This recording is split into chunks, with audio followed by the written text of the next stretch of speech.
Hello and welcome, the lovely Lady Rampant. Hello. How stunning are you? You're absolutely gorgeous. I am so privileged to have you here today because you are my very first, I was just telling you, very first drag queen. Yeah. Yes. So we're going to find out all about you. My wee friend. Dive deep in. Yes. So I want to start with your life as a wee boy. I want to ask about Christopher. A long time ago now. Aye, yeah, because usually, usually you'll have a story to tell in terms of like growing up and just discovering yourself and what you do, and then we'll talk about drag and all the performances and everything that Lady Rampant does. Lola is pure jealous that she's not here today. You should have brought her. She could have sat in the back. Oh, no way. I know. Well, yeah, she would have loved that. But see, if I start that, I'll never get to do any without her again. So, anyway, right, tell us where it all started. Tell us about... In fact, maybe as a wee boy there isn't a story to tell. Do you know, see, when I think back, there's probably a lot of signs, to be honest. I think, like, see, when I was in playgroup, I used to run about in a dress at the playgroup. But loads of wee boys do that. Aye. And then my mum bought me a wizard's cape. It always starts with a wizard's cape, to be honest, dressing up in Harry Potter daft. You were into Harry Potter? Anything wizards and witches.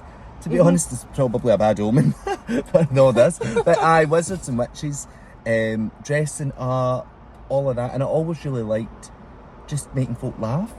Because you are a performer, that's what it is. You've got to turn it on, aye. Mm-hmm. But no, I'd liked making folk laugh. I liked dress up and stuff like that. Always very flamboyant, always very, I don't know, just camp and out there.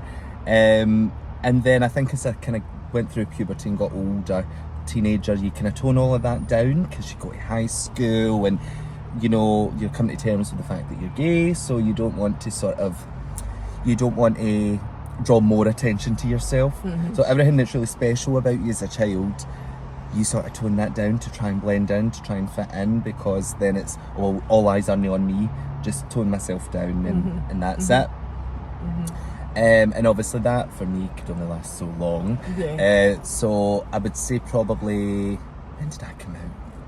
16 to my friends and 17 to my family, so about 10 years ago now.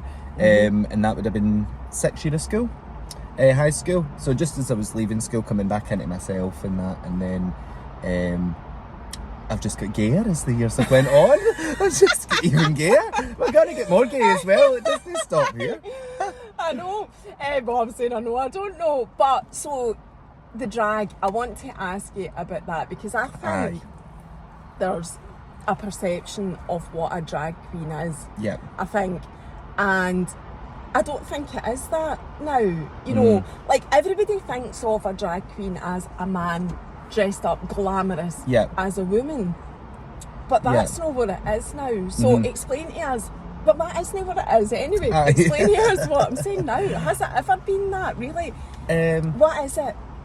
So I think I was saying to you earlier on that I'll go to shows, like you said, and I'll meet people and they've never seen a drag queen before, so they don't understand it, or they're maybe thinking that the only drag queen that they can think of is Lily Savage or Dame Edna, or someone who's like sort of old school, Blackpool, Brighton, bingo, and insulting people. And obviously that's a part of drag, that's where it's came from, it's part of the history. But drag is anything. Like drag is literally anything. It's art, it's self-expression, it's fashion, it's makeup, it's performance, it's references, it's historical, it's political. I could go on. It is everything all at once. And as an art form, because it is an art form, it's not just dressing up for fun. It's not just do you know what I mean? I'm no good here for the good of my health. Putting all this effort and time in. No, but in a way you are. Actually, you're true. Actually, that's true. I take that back. I stand corrected.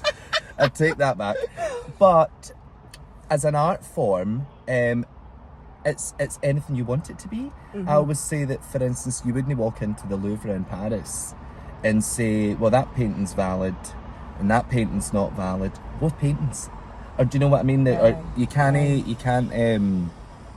can't discredit someone's art. So within the sphere of drag, there's lots of different types of drag. There is the stereotypical glamorous drag queen. There is more sort of punky drag, grungy drag. There are drag kings.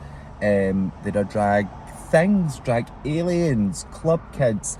It's this whole umbrella of just queer art, and I absolutely love it. So that is what you would define, or that is what drag is, queer art. That's how you define it.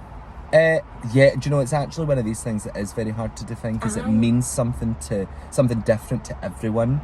For me, it's creativity and expression, but as a whole, as an umbrella term, yeah, queer art.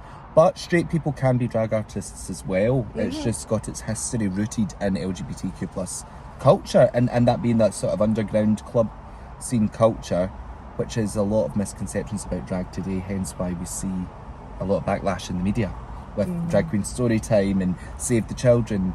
I have not seen that.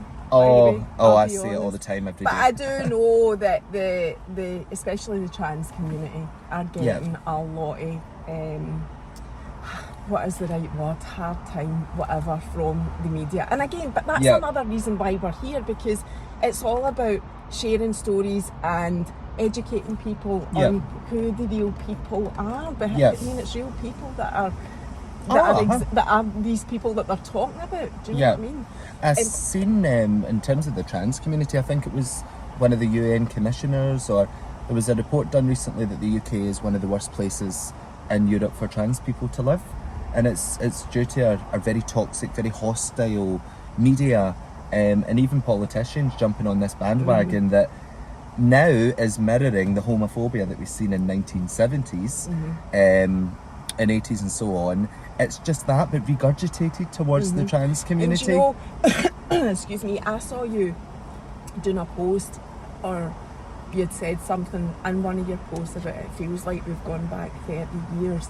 And you know, as a woman, I felt like that, you know, when they changed the law in America, especially for termination. And you know, I totally related to it. There's just so many of us actually affected by everything that's going on, and it feels like a post-COVID kind of... yeah, definitely. I feel like it's ramped up since then, but I think probably from 2010, 12, there's been this shift in Europe, and all over really, but this sort of shift to the right, and more sort of right-wing populism and policies and scapegoating of minorities and rolling back human rights. Like, why would we want to roll back human rights? Like, even saying that out loud is bizarre, but that's what's happening. We see that across the UK, we see it across Europe, and I don't really know the cause for the rise in that populism, whether that be increased migration, the internet, I don't know, but it is trends that we're seeing. So you're right, it does feel like we're going backwards. Yeah, so it's why it's so important that we have these conversations and just keep moving forward. And look glamorous while we're doing it. Exactly. So, well, you do. You look glamorous. You look gorgeous as well. So how did you get into the actual... How was my lady? That's what I've been calling her. My lady. How was Lady Rampant born? Well, an accident.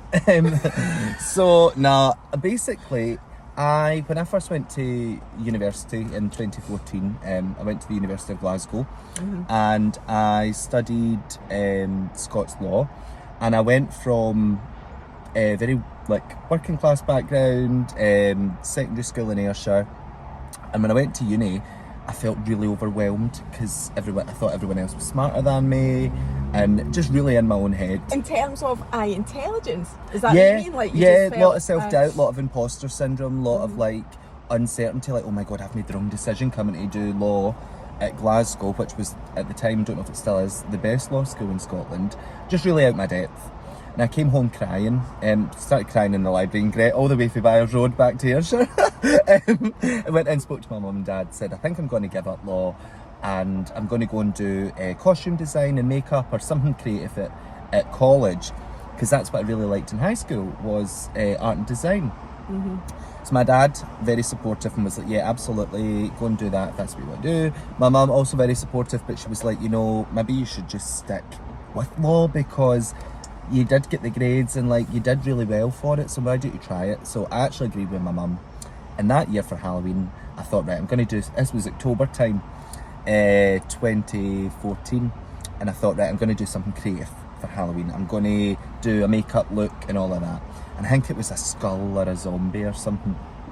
And then the next year, did something else and something else. And eventually, my friends and family were saying to me, so when are you going to start drag? When's drag going to happen? You're doing these costumes and makeup. And I was like, no, drag's too severe for me. No, I don't think I'd like drag. And then here we are. So you'd never any experience really to doing makeup to that extent other than at Halloween? Absolutely. Because your makeup is incredible. They always are. The drag queen's makeup. That's one of the reasons Lola loves it, because she loves the makeup, and it's always... So you've just taught yourself how to do that? Oh, the internet can be a marvellous place at times. YouTube tutorials, watching other drag queens, RuPaul's Drag Race on TV. Although the queens are on the show, at the time when I started drag, there was only the American version. So those queens would then post stuff on their social media and their YouTube. So I guess sort of influenced and drip fed through the internet is how I sort of developed my face and my sort of makeup style, which is probably, it's not very unique, it's the typical drag face. But it's just been influenced through other drag artists online and in the media, I think. And you've won an award. You won an award. I did, for, yes. 2020. It was Glasgow's best political drag queen, was it?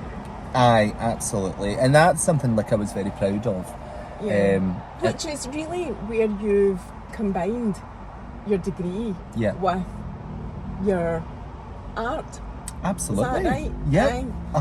It's sort of weird how it's transpired, because for a while I felt like I was on two different paths with law and politics and drag, opposite ends of the spectrum, from law and legal statutes to makeup brushes. But actually, because drag is so malleable, is that the word? Still early, and thank God we've got coffee. Because drag is so open, and because it can be anything you like, what I thought when I started drag was, right, I'm not going to be doing all the death drops and all the splits and all that, like that's not really me. What can I bring to the table of drag? What's my spin on it? What is it I want to do? What's my unique selling point, if you like? And I was coming home from the library for doing law and politics all day and having to make tracks and performances for a show that night and that week. So the politics is going in the brain, and that's what just sort of fed out into it just naturally drag. evolved. It just naturally happened, and now it's my favourite thing to do, because especially with politics, right? Scotland, UK, media's dominated by politics. It's always negative. It's always a scandal. There's always something bad happening, infighting, cross-party fighting. It's really grim. So see if I can make people laugh. See if I can do a wee political mix and uplift people, or there's a scandal out, or 10 Downing Street. See if I can poke fun at something and bring people along and laugh with it. It's less hard. It's not as, we can have a laugh about these things. And I think there's a feeling of togetherness about politics and drag. It lets people know that actually we're not alone, it's not as bad. It's a wee bit of relief from difficult media in the UK. So how did you go from like doing your whole, look, when your friends say to you, oh, you should do drag, and then becoming a well-known, award-winning drag queen in Scotland? I see, when you put it like that, I feel like I've done well. I'm coming back for another interview here. No, do you know what it is? I'm not going to lie, a lot of bloody hard work. Like, a lot of hard work goes into my drag. Again, much like yourself, I don't do anything half-arsed. I'm really stiletto to the metal, want to go for it. So, getting it wrong, getting the makeup wrong, doing the bad performances. You can say that. You can really say that. The shit performances, you're allowed to say it. We're family friendly. I'll be giving the drag queens a bad name. You've got to do all of that and push through all of that. I taught myself well, alongside a teacher, for a few lessons, how to sew, how to make costumes. I'm going to ask you about your costumes, but see, like you're saying, you threw yourself into it, right? But is it, being a drag queen, does it have to be always a performance somewhere? You know, like how did you think to yourself, well, I'm not just going to accept this as that's what I want to do in art? Like, how do you change it from looking like that to actually performing, is what I'm trying to say. Do you know what I mean? Like going on the stage, doing the whole performance things. How do you transition from that first idea of, right, so I like dressing up like this and wearing makeup, to actually being a performer? Well, time, for me, I can't speak for everyone, but through time, I would say that I've developed a persona on stage which is loud, funny, bubbly, and that is me, but just ramped up on stage. And I find that actually, that takes away nerves for me. The most nervous I am is the minute I'm about to go on stage. And I've recently started doing all my shows sober, so the nerves are like tenfold. What, you weren't doing them sober before? Well, some of them sober, but like usually they're in a nightclub or something, so you'd have a wee drink or two. But the few minutes before going on is a bit nerve-wracking, just because you don't know what the crowd's like. Usually it's a surprise if it's not in a queer bar. So it's a private gig.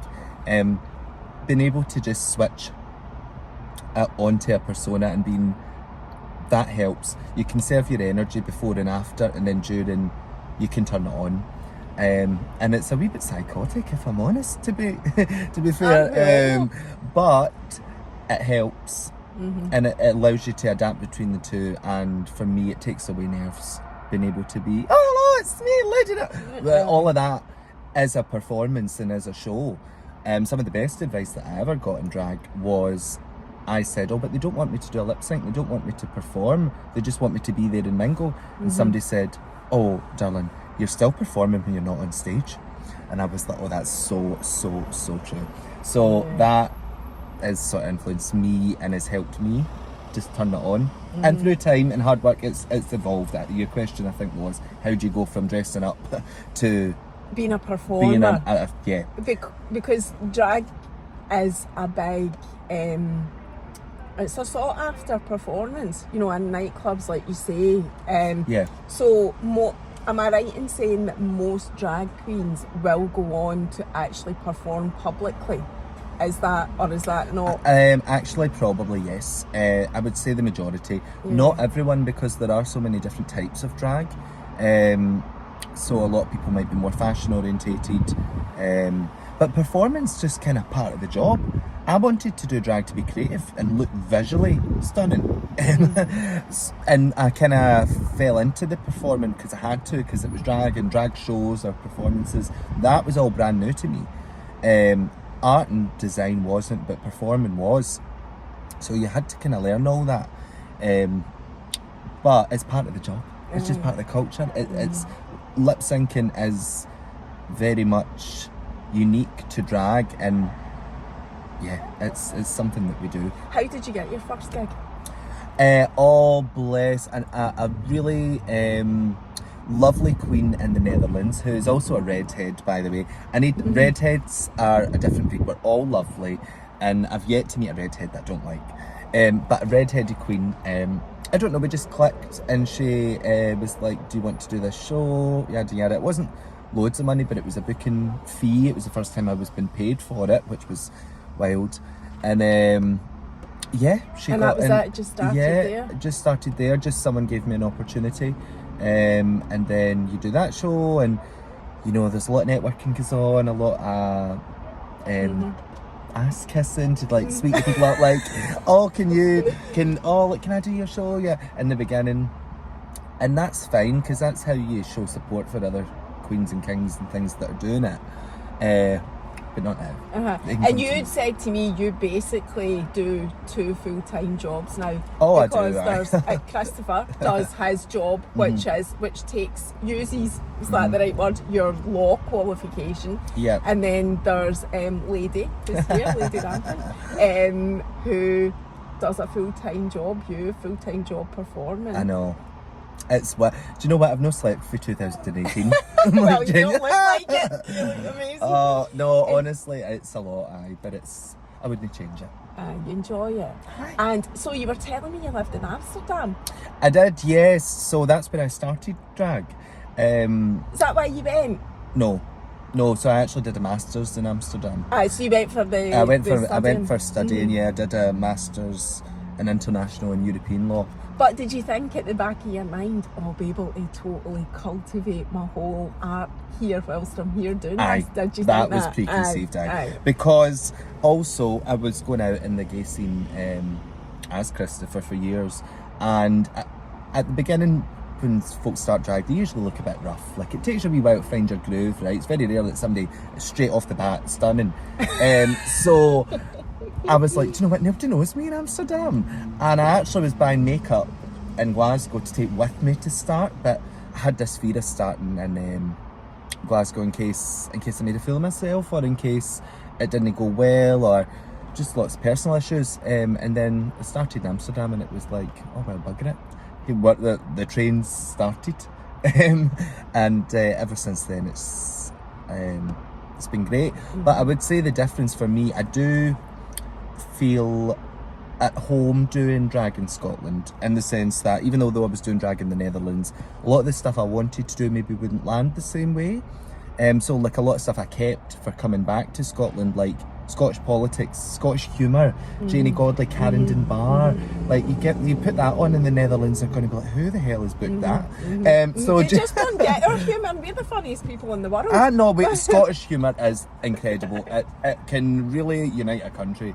It's so unique, and that would only really land in Scotland. I don't even think it would land as well in England either. No. So there's a lot of stuff that I've been able to do here that's been very me, very my humour, the Ayrshire humour, my mum, my nana, the way that we talk, the way that... Do you do that? Do you draw inspiration from like your childhood when your mum and your nana were chatting or whatever?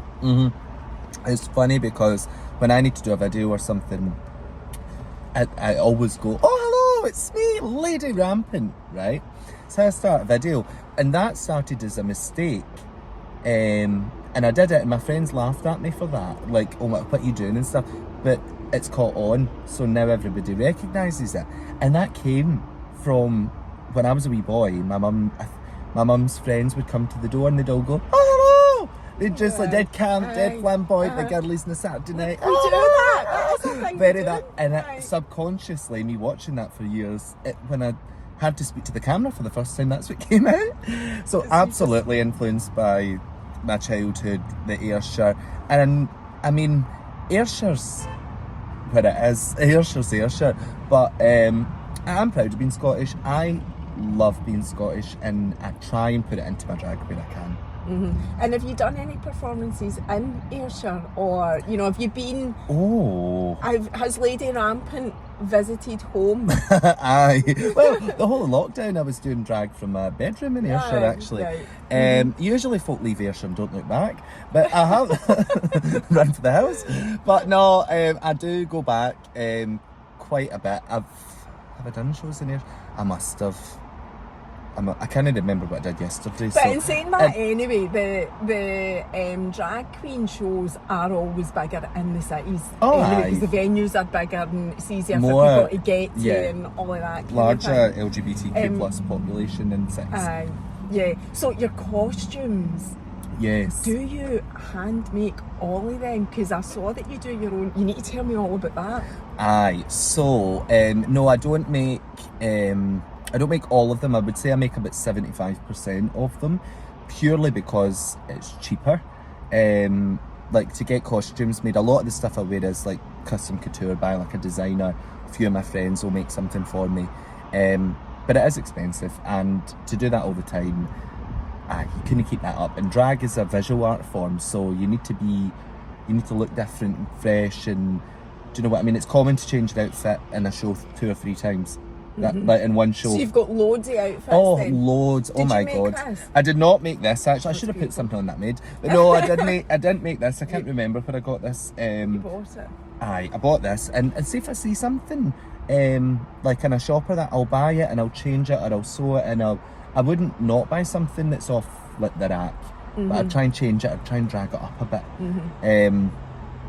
But I do like making my own clothes, and that makes me feel proud. Like when you go out and do a show, somebody's like, oh, you look stunning. I'm like, oh yeah, and then in my mind I'm like, oh, I made this. Yeah. Like it's a good feeling being able to put yourself together head to toe. And it's part of the art form though. It's just part of the whole, like, you know, it's almost like a hobby, but more than that, a passion project actually. Yeah. Well, that's what I was saying. The thing with drag is, it's everything all at once.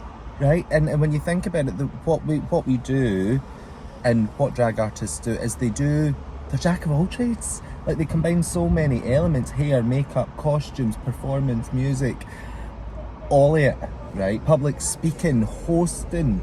Usually, if you're going into one of them, you do that one, but drag does it all, and you don't have to do all elements to be a drag artist. Absolutely not. Lots of drag artists can't sew. People kind of get the hang of it. That's their choice. But I would say if you want to really master the art form and master the craft, I'm one of the people that wants to do it all. I want to do everything. What's the next thing I can do? How do I improve my drag? How do I do this? And for me, sewing was one of the things that I took on with it. And shoes, do you wear high heels? Aye. Do you know, see, sitting in a car, you would think that I'd be kind to myself and put trainers on the day. I know. But for me, it takes me right out the fantasy. And I would say you've got quite small feet. Size 9? They're not a 9. They're not a 9. My God, they don't. Your feet like me. Do they? Oh my God. Oh well, that's fine. Maybe I look wee and dainty. Totally. But no, size 9. It's me. quite hard to get heels in a 9. But usually like ASOS, Amazon, online, whatever. To be honest. So do you have 2 wardrobes at home? Aye, I do. I've actually got a huge wardrobe, and it's got mirrors in the middle and doors at the side, and it's half of it's boy clothes, half of it's drag, but it's doubled up as well. So I mean, there's just the amount of clothes I have for one person is unbelievable. So you always need to live somewhere where you've got plenty space to store all your things. Yeah. And what about Lady Rampant's wigs? So this wig is from an English company called How's Your Head Wigs. Stunning, fab, but usually I just buy a wig. I can style hair. I don't like hair. I like sewing. I don't like doing hair. But my best friend has just started, she's been doing wigs for me for a while. She's just started her own business called Drag Wigs by Erin. And she makes a lot of hair for me. And where's Erin based? Is she online, or has she got a shop? She's not got a shop. She's got an Instagram page and she takes commissions. So if MGs want a wig, Drag Wigs by Erin. And she does my hair, or I do my hair, or I'll buy hair. There's another queen called Madison County, and another queen called Beeswax in Scotland that do hair. 2 friends of mine, really nice, got hair for them for years. So that's your hair. And Jake, so is it always red? Aye. Always red? 99.99% of the time. Why do you think? Take a guess. Why do you think it's always red? Scotland, because you're called Lady Rampant. The flag? Yeah. Aye, just different. So Lady Rampant is a take on the lion. Well, that's what I thought. The lion rampant. The lion's red. Yeah. The lion's main red, so the red, yeah. I wanted to put you to the test. Oh jeez, that lorry's dead close there, nearly had a heart attack. Homophobia. So, what else was I going to ask you? I was going to ask you about your mental health then. Yeah. Like throughout the journey, I mean, you're very bubbly, you're very positive, you've got an amazing energy, I can feel it. Have you ever struggled with any of the mental health aspects? Absolutely. Oh my goodness, I would be lying if I said I didn't. And I think probably everyone does at a stage in their life. Yeah. To some extent, because but we are all human and we are allowed to feel our emotions. And like yourself, I am quite a spiritual person. And my star sign's also Cancer, which means I cry all the time and I think everybody hates me. So... no, I'm joking. That's a joke. Nah, but definitely very much, particularly with anxiety, like overthinking, black and white thinking. That's something I would say I've had for the majority of my adult life. It's very much under control now. It's something that I do practice a lot of self-care, and because I'm so busy, it can get really overwhelming sometimes. What are your things? What are your things that you So practice? I like meditating, but guided meditation. See if it's just me trying to keep that or no. It needs to be guided. What do you use? An app on my phone. Forget what it's called. Is it Smiling Mind? There are loads and loads. there's So a tons. guided meditation is lovely. Yeah, I like do a wee guided meditation. Scheduling myself time to relax and rest. So say, right, I'm actually not going to do anything. Like after this, I'm straight off to Edinburgh for a show and non-stop. But tomorrow, I'm like, right, I'm doing nothing tomorrow. Treating myself. So I've recently decided that I want to start acrylic still painting again. So I bought all my painting stuff, and that's a treat to me. Talking about it, speaking to family and friends, I have the best parents and the best friends in the world. I know they would say that, right? But I am super, super fortunate, and I know that. The support network that I've got is incredible. So talking about it with them, sharing it, see if you're not having a good day, tell them. See if I want to cry, I'll cry. No holding anything in. What you see is what you get. If I'm upset, you'll know. If I'm happy, you'll know. Being upfront and honest about it, because if you had a broken leg, you wouldn't say to somebody, oh well, you shouldn't, don't talk about that, or just get on with it, just limp. No. We would say, oh my goodness, you need to get that fixed. How can I help you? What can I? And that's the same for me with mental health. We need to sort of break that stigma and taboo around it that we don't do with visible or physical injuries or illnesses or whatever. And you still manage that, like, as a journey just now? Your anxiety, is anxiety the biggest thing? Yeah, I don't think I've really struggled with anything else. Well, actually, one thing that nobody really knows about me, which is quite personal, is I really, really struggle and have done since high school with sleep. And I think that's maybe where anxiety started in high school. Through my high school experience, like social anxiety, and which you would never believe as a drag queen. I know. But no, it's much under control now. But back at high school, when you're trying to tone yourself down in that but sleep paralysis, right? I don't know if you've ever had it. No, I've not had it, but I've heard about it. But so tell us. some people will experience sleep paralysis once or twice in their life. People won't experience it at all. For a period of time, I was having it 3 and 4 times a week. So, and that was a manifestation of anxiety, but through my sleep. And I had and I mean, I still get sleep paralysis maybe once a month, but it's essentially where you're in a really bad dream, but you're awake and you're paralyzed, like you can't move, and it's like you're living in a night terror, which is really, really distressing, really horrible. I've had like sleep paralysis where there's like people in my room, people trying to kill me, breaking into my house, being attacked, all of these things. And this is when you say you've had that in your mind. Oh, absolutely, mind, absolutely. that's Oh, I am lying in bed with the duvet, but it's you think you're awake and that's happening to you. So very, very distressing. And I took medication for that from 2017 to about 2020, and then the sleep paralysis was better, so I weaned myself off it.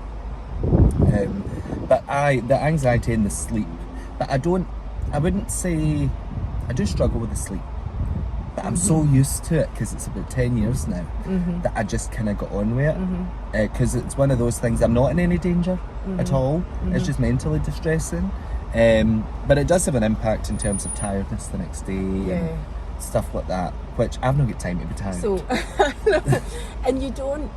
So is it like a broken sleep? You're no sleeping all night. You don't get a great sleep basically. Oh, you're up through the night thinking you're getting strangled. But every night. No, but it was for a period, yeah. A lot of times, particularly in periods of high stress, it's usually triggered by high stress, different environments, and lack of sleep.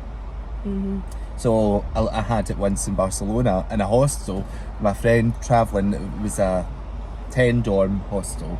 He was the bottom bunk, I was in the top bunk, and I had sleep paralysis, been travelling all day, super tired, and he got up to wake me up, and then somebody put the light on and somebody thought he was strangling me and attacking me, and it was me screaming like, get off me, but it was in my mind, and he's trying to help me.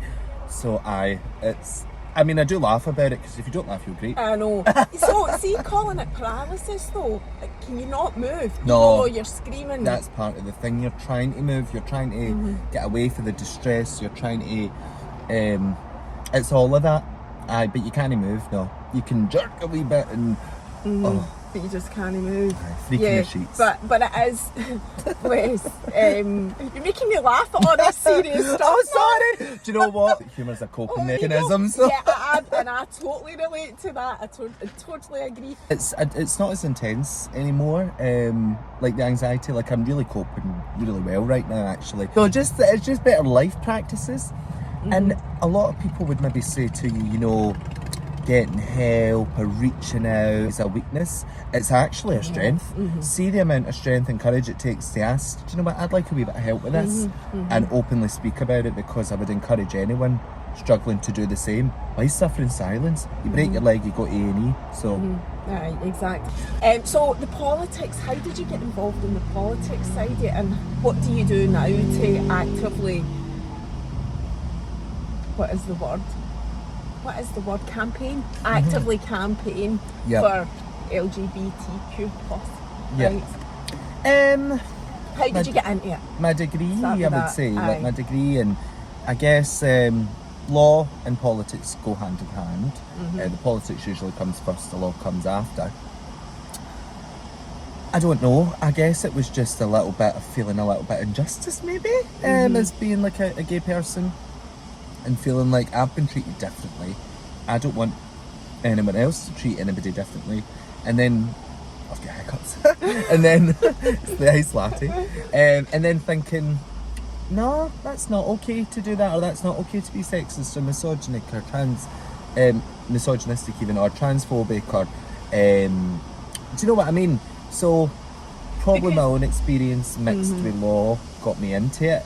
And as the years have gone, it's just got more intense. Like, I've just got angrier and angrier at the news and what's going on. But you said something, there's something that you do, I'm sure I read that you said, instead of getting angry, you put your focus into other things. What is it? Reminds me what you said. It's maybe, so I'm training for a half marathon, and it was that was it. Yeah. That was it. I read you've got a link in your bio, that's right. Yeah. Aye. And that was it. That was a lot of, I mean, I am not a trans person, right? And I can't speak for the trans community. But the negative media around trans people really gets me down. Like, it really impacts me. It really, I feel very saddened by it. And, like, my heart goes out to the trans community who are obviously trans and have to go through that every day. Having their identity debated and challenged and abused. And it was really getting to a point where I was, like, getting quite overwhelmed. And I thought, do you know what, this is too much. Like, constant barrage of negative media for all LGBTQ plus people. And I thought, I'm going to turn this into something positive. Like, I need to do something. What can I do? And as a trans ally, I thought, well, I'll raise some money. Like, that's within my control. That's what I can do. So I started training for a half marathon, raising some money for it. And it's been a bit of an outlet and a release, I guess, in a way. And has that helped you cope with the anxiety that comes with reading that stuff and hearing about it in the news? It's kind of like the big middle finger, isn't it? It's like, it's kind of like that thing where someone tells you off or someone tells you not to do something, you're going to do it even louder.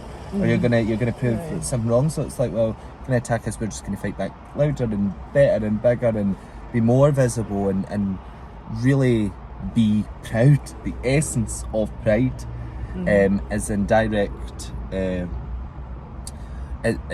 contrast to the underground and illegal gay situation that happened for years. That's why Proud's loud and big and coming out.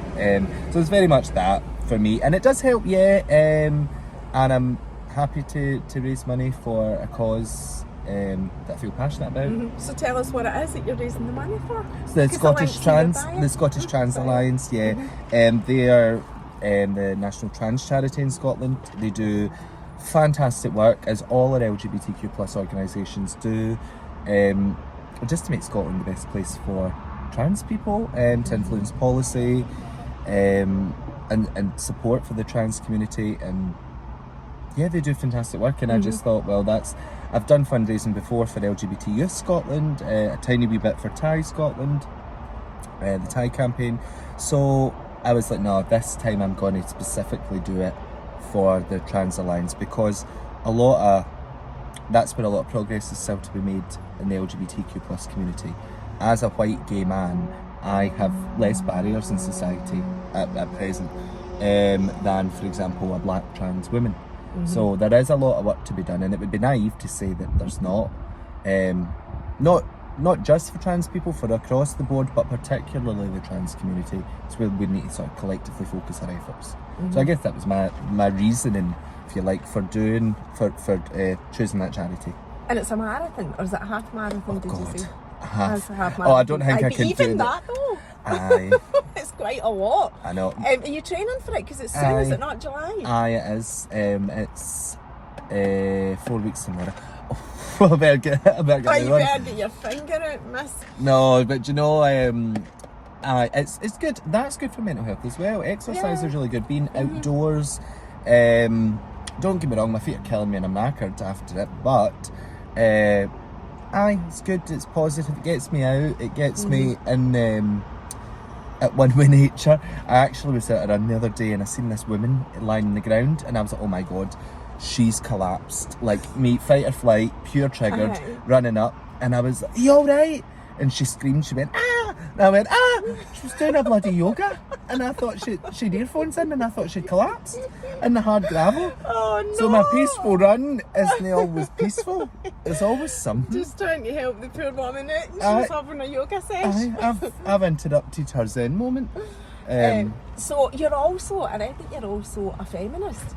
Oh, so refreshing to read down. that. Oh, so refreshing to read that, because I heard you saying, not heard, I read that you had said that you've been criticised for that. Because apparently, well, as a guy, you can't be a feminist. And I was like, so as a woman, I'm reading that going, that's what we need. That's actually a huge part of the problem. I would say specifically though, it tends to be the trans exclusionary, the radical feminist TERFs, the people who don't think trans women What does are women. that word mean, TERF? What does TERF mean? Trans exclusionary radical feminist. So it's people who believe that trans women aren't women and shouldn't be included in the feminist movement. It's very much stereotypical of like sort of first, second wave feminism in terms of like traditional what a woman's traditional role is in society and stuff like that. Whereas modern feminism is trans inclusive. Trans women are women, and it's just the evolution of feminism over the years. So I've been criticised for, as a man, being a feminist who is trans inclusive. But again, that just makes you want to shout louder, doesn't it? Like I am not going to stop being a feminist because someone says I should. Even because a woman tells me I shouldn't be, I still would be. And that's not ignoring the experiences of women. It's just me saying, no, I'm dedicated to equality. I'm always going to stand up for that, because if you're not a feminist, if you think about it in reality, if you're not a feminist, you're actually sexist. If you're not for equality, you're against it. So therefore, it can be sexist or misogynistic, which is quite an extreme view. But I would say I try to be as best as I can in my capacity, an ally, if you like, or support different segments of marginalised groups. So feminism, disability rights, LGBTQ plus rights.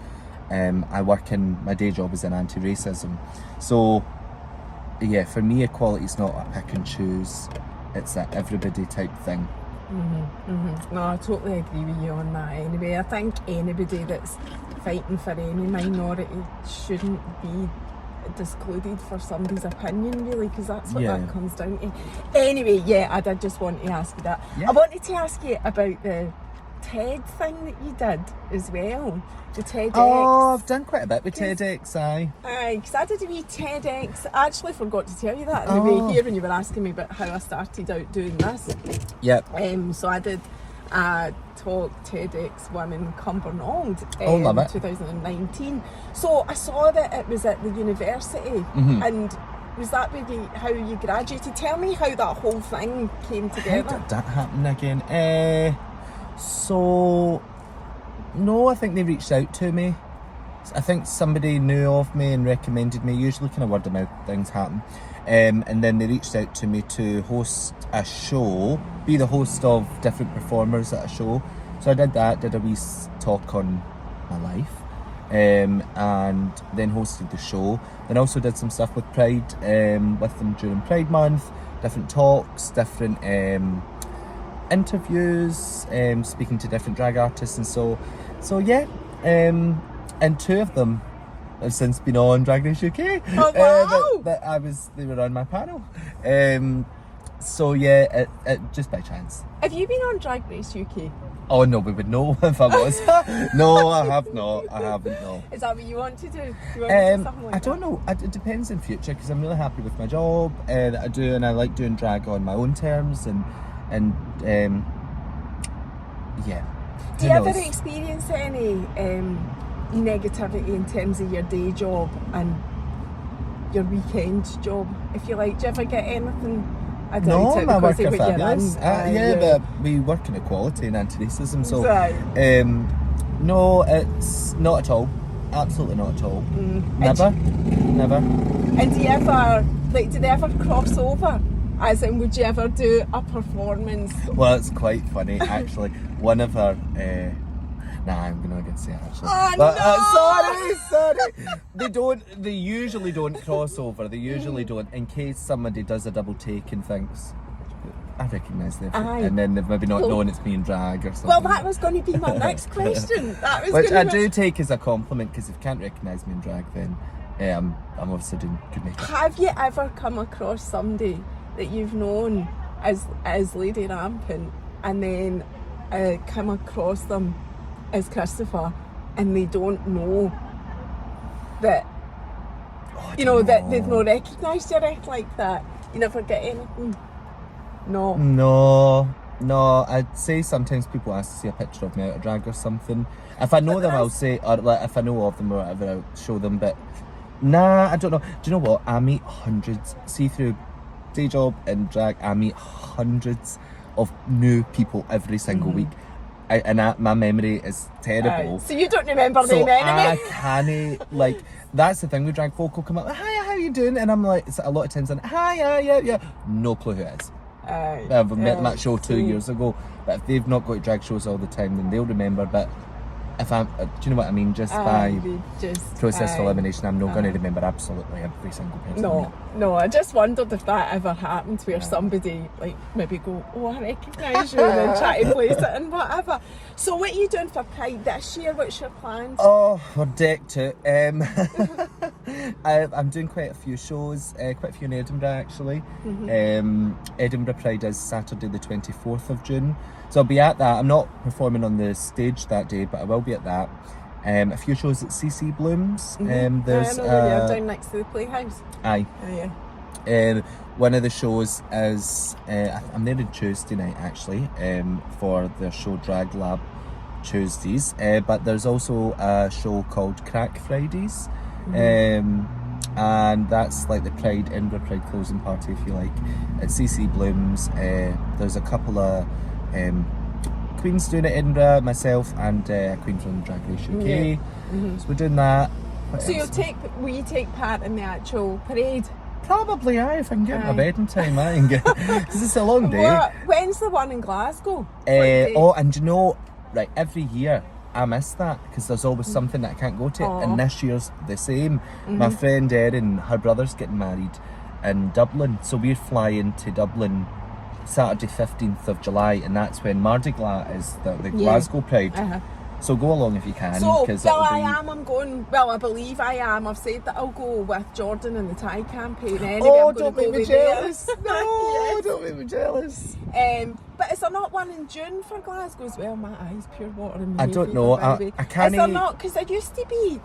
There's Mardi Gras. I know this is terrible. You don't know. I'm putting you in the spot. No, do you know what it is? I think there is two, and I don't know if there's any controversy between the two. Oh right. Oh, is that what it is? I don't know I don't know the reason for there being two. I just know that there is two, and I think one's good and one's bad, but I can't remember. Oh, right. I think Mardi Gras is like the free accessible pride. Yeah. I don't really know much about Pride Glasgow. But do you know what? Two But prides, let's I welcome know, that. Yeah, Two's better than absolutely. one. It's changed so much, that all of that you're saying over the years as well. But anyway, yeah, two's better than one. I was going to say about your Instagram page as well, because we're talking about people recognising you and whatever. You do quite openly and regularly share pictures of Christopher side by side with Lady Rampant, Yeah. and it is incredible. And I've seen you doing transition reels, videos, whatever as well. But I don't think all artists do that. Yeah, do they? I'd say it's more common now with the boom of TikTok and Instagram Reels. Like, you'll remember yourself probably, Instagram was purely just photos, and then Reels started. So there's a lot of trends in the drag community, like you've maybe seen it, like the makeup brush one, where folk put a makeup brush and stuff like that. I do it because I guess it humanises me in an aspect. I've been criticised in the past for it being a bit of a, I don't know, not human or something in drag. I don't know how, I don't want to say the right words. But yeah, there's a person behind every drag artist. And you know what I mean? I have thoughts and feelings, and I have my own life experience and struggles and everything that comes with that I put into drag. So yeah, sometimes it's that, like there is a person behind it. Other times it might just be because I want, like if I think I look good in drag, I'll maybe want to show my skills of taking one to the other. It just depends, to be honest. Because I've not seen a lot of drag queens showing the other person behind the drag queen. That's why, like, you're obviously quite passionate about showing all the sides of your personality, everything that you are. Do you know what I mean? And I noticed that about your page, that you do that. Yeah, I do. I mean, I do try to. It's a very personal choice, and I completely understand why people don't. I mean, for me, it doesn't bother me that much, because I was a person before I was Lady Rampant, and I don't want to ever let one or two of them go. I say that as if it's third person, but do you know what I mean? It's all part of two you. sides of the same coin. And yeah, it's about nurturing both of them. And if that means posting a wee selfie on Instagram, you look good, then so be it. Do you know what I mean? Aye, that's what you're happy with. No, that's fine. I was going to ask you, just to finish up with, about how long it takes you to get from getting in, because I picked Lady Rampant up this morning at 10 o'clock, and I was thinking, what time have you been up since to get ready? Well, I did sleep in. I let myself sleep in a wee bit. You should have messaged me. No, because I always say if you give yourself 5 hours to get ready, you'll take 5 hours. Say if you give yourself 1 hour to get ready, you'll take an hour. Like, it's mad. And some of the best faces I've done of makeup have been in 40 minutes. And do you know what I mean? Anywho, sorry, to answer your question, if I was doing a show comfortably, loads of time, stopping for dinner, we chat, I would give myself 4 hours to go from full, like gluing down my eyebrows. That's a pain in the arse. But gluing down my eyebrows, doing my makeup, getting ready, padding my body, so changing my body shape, gluing down a wig. Do you do that? I wasn't sure if that was off limits. Oh, that's definitely no my real arse. And I'm not talking about your boobs, I'm talking about your bum. Yeah. Aye, right. Aye. She's got a cracking bum, but it's She man-made. has got a cracking bum, right. Are you sitting on it now? Aye. Aye, It's sitting in a booster seat. So I'd usually try and give myself about 4 hours, dead comfortably. Usually though, I'll take the 4 hours and still be running that last kick. Other times, like running from show to show and different stuff, I have get ready in an hour before. Aye, so you can do that. You can do it quicker. So I can do it quicker. I maybe look like Mr. Blobby or some, but I'll be there. I'll be there. But I'm terrible. I'm late for everything. It's really bad. Do you? What time did you get up at this morning? Well, I almost played my Nintendo Switch and I thought, no, you're really going to run right late. So it's 7:15. Oh, that's not bad. Right, and the final thing I want to ask you is, what products do you use on your face? Ah, right. Do you have actually? Are you quite loyal to products? If they're Certain cheap, aye. Right. So I use, I'll give you my makeup routine. I use, sorry, my bra strap's falling down. Are heavy. So I use a Revolution primer called IRL in real life. It's meant to be like a photo finish filter. I use that. I use the IRL Revolution foundation, concealer. I use their blush. Oh my god, I use so much Revolution. And my eye palettes, I use Be Perfect Cosmetics, the Vivien's palette, Morphe palette, Anastasia Beverly Hills, highlighters Revolution, setting with a Urban Decay setting spray, or before I do my setting spray, my secret bullet with drag makeup is Chanel setting powder. Wow. It's really expensive, Aye. but it lasts a while and it's really, really good. Right. So, only the best. That's what you use. So really, your facial makeup, like your actual skincare makeup or skin makeup, foundations and whatever, are very affordable. Aye, there's a lot to it. You'd probably use less grout and tiles, but there's a lot to it. But aye, it is affordable. But you use your couple of expensive products to finish it off. Aye. And your eye makeup is probably one of your most expensive products as well. Right, very final question. Right, Lashes. Well, I know, two final questions there now, because I was going to ask that. What do you use you said you flatten your eyebrows down. What do you use for that? So we glue my eyebrows down. Oh, they're looking a them bit bumpy today. Glue them down with a Prozaid. Which is like a medical I've just adhesive. realised they're not. I'm pure looking up there going, how they bumpy? Oh, I drew but that they're not on. doing, right. So I glue it down with sorry? Prozaid. It's a wee liquid glue, and then the Elmer's purple glue stick, and spoolie them up, dry it, spoolie them up, dry it, spoolie them up with loads of layers of glue, and then setting powder at the end, mattifies it, and then you can go on top with products like shadows, eyeshadow base. And then, so what are the eyelashes? These are paper.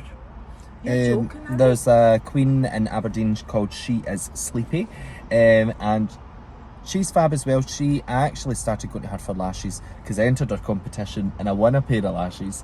And then I've been like, it's really hard, believe it or not, to get drag lashes, and I really like hers. I've used her for years. She's really sweet. So She Is Sleepy in Aberdeen. Aye, so do you just order them online? I send her an Instagram message with friends. And she sends them to you? She's usually very affordable and custom made, so I tell her what I want, she makes it. Right. She does it with a lot of artists. Right. Are you a good lassie and take your makeup off every night before you go to bed? Aye, absolutely, yeah. Because that must take a while as well, especially getting your eye, if you put the that much. eyebrows, what I do is oil-based cleansers, oil-based products are the best to lift makeup. Feel like water, see like that, what's it called? Micellar water or something? Oh, it's brutal. Please don't tell me you No, use absolutely not. No, you'd be, no. that. That's like just putting your face under the shower hose and hoping for the best. No, I would, I use Ultra Bland, which is the kind of oil-based lush cleanser. I use that, and oil lifts makeup, water smears makeup. So you want oil based to lift it. So you just oil it up, and then like it literally wipes off smooth in a face cloth. With no issues. So your bed sheets aren't covered in makeup? No, maybe fake tan at times, but no, no makeup. Nah, take them off. Take it off. Aye, all the time usually, and put on a wee face mask and before. And you look after your skin? Well, I get a beating, a pounding during the day, so I need to take care of it. I know. Your teeth are beautiful as well. I could go on, man. I could go on asking questions and questions. But is that your own teeth? You look after them? No, I've had them whitened over the years, and I still whiten them now. But they're all yours. A wee bit bumpy at the bottom. But I know I've broken houses, but my own teeth. I've got good teeth. I'm proud to have I have loved this. Thank you so much for being my first drag queen and telling us everything. And I hope we will see you again, because it's been pure banging. So absolutely. Thank you for having me. Bye. Bye.